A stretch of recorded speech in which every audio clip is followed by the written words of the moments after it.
इस कथा में हम जानेंगे राजा शांतनु के उत्तराधिकारी कौन बना। राजा रांतनु तथा उनकी रानी सत्यवती ने धीरे धीरे स्थिति की गंभीरता के साथ समझौता कर लिया।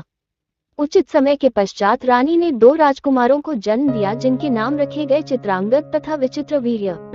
विचित्रवीर्य अभी किशोर भी न हो पाए थे कि राजा शांतनु स्वर्ग से धार गए। परंपरा के अनुसार चित्रांगद राज सिंहासन पर आरूढ़ हुआ। दुर्भाग्य से एक गंधर्व से कृपाण युद्ध करते हुए वह वीरगति को प्राप्त हो गया। नई शोकपूर्ण स्थिति को संभालने के लिए भीष्म ने अव्यस्त विचित्रवीर्य को सिंहासन पर बैठाकर स्वयं राज्य कार्य चलाना आरंभ कर दिया। कुछ समय के पश्चात विचित्रवीर्य वयस्क हो गया तो भीष्म को उसके विवाह की चिंता हुई। उन्हीं दिनों काशीराज ने अपनी 3 राजकुमारियों का स्वयंवर घोषित कर दिया। उनके नाम थे अम्बा, अंबिका तथा अम्बालिका। भीष्म विचित्रवीर्य की ओर से स्वयंवर में भाग लेने के लिए काशी चले गए। उनकी बढ़ती हुई आयु देखकर स्वयंवर हेतु आए हुए अन्य राजकुमारों ने उनकी हंसी उड़ाई तो वे क्रुद्ध हो उठे। ज्यों ही तीनों राजकुमारियों ने पंडाल में पदार्पण किया, उन्होंने बलात् उन्हें अपने रथ पर बैठाकर शेष राजकुमारों को ललकारा। वे सब मिलकर उन पर टूट पड़े, परंतु भीष्म ने उन्हें अपने बाणों से परास्त कर दिया। शाल राज्य के वीर राजकुमार को भी धूल चटाने के पश्चात भीष्म तीनों राजकुमारियों को हस्तिनापुर ले आए। हस्तिनापुर पहुंचकर सबसे बड़ी राजकुमारी अम्बा ने भीष्म तथा सत्यवती से प्रार्थना की, मैंने तो स्वयंवर की तिथि निश्चित होने से पहले ही शाल राजकुमार से विवाह करने का प्रण कर रखा था, अतः मेरी विनती है कि मुझे उनकी राजधानी पहुंचा दिया जाए। ये सुनकर भीष्म ने सम्मानपूर्वक उसे शाल राज्य की राजधानी पहुंचा दिया। शेष दोनों राजकुमारियों अंबिका तथा अम्बालिका का विवाह विचित्रवीर्य से कर दिया गया। वे दोनों अपने अत्यंत रूपवान और वीर पति के साथ बहुत ही प्रसन्न थी। दुर्भाग्यवश पत्नियों के प्रेम में अत्यधिक लिप्त रहने के कारण राजा विचित्रवीर्य को क्षय रोग हो गया।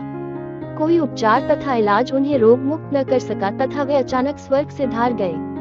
अतः हस्तिनापुर का सिंहासन एक बार फिर उत्तराधिकारी विहीन हो गया। रानी सत्यवती स्वयं को बार बार धिक्कार रही थी। उसने यह अनुभव कर लिया था कि जो कुछ भी हो रहा था वो उसके तथा उसके पिता के भीष्म के प्रति किए गए अन्याय के फलस्वरूप हो रहा था। अतः उसने भीष्म से कहा, प्रिय पुत्र, अब तुम्हारा किया हुआ प्रण अर्थहीन हो चुका है।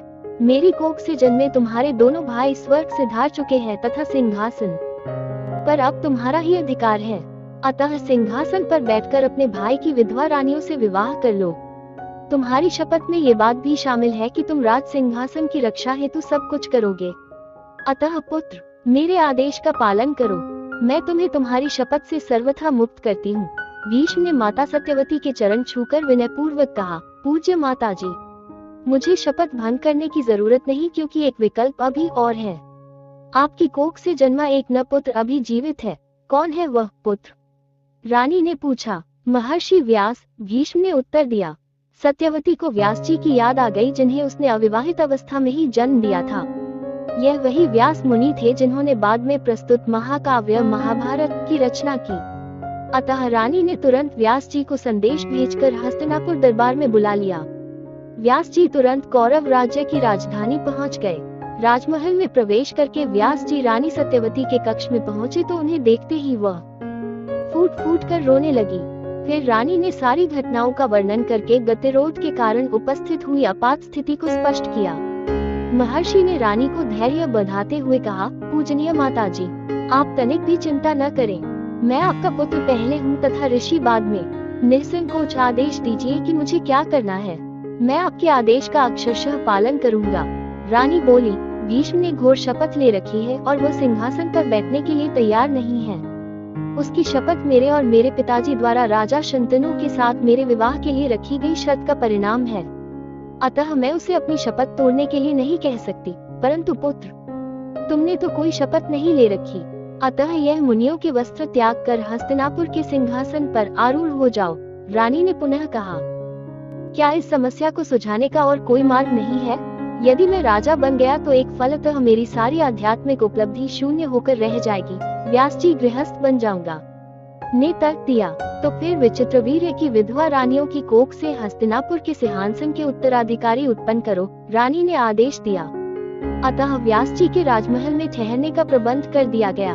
व्यास जी वास्तव में अत्यंत कुरूप थे, क्योंकि उनका रंग काला था तथा मुख भयावह था।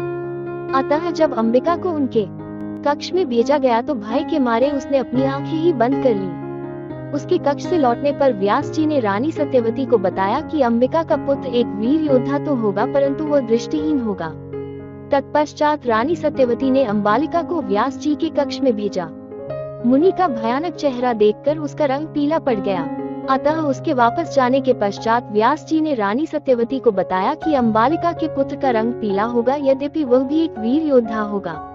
रानी सत्यवती को सूझ नहीं रहा था कि समस्या का समाधान कैसे करे। अतः उसने अंबिका को एक बार पुनः व्यास जी के कक्ष में जाने के लिए कहा, परंतु वो इतनी भयभीत थी कि वो वहां जाने का साहस न कर सकी।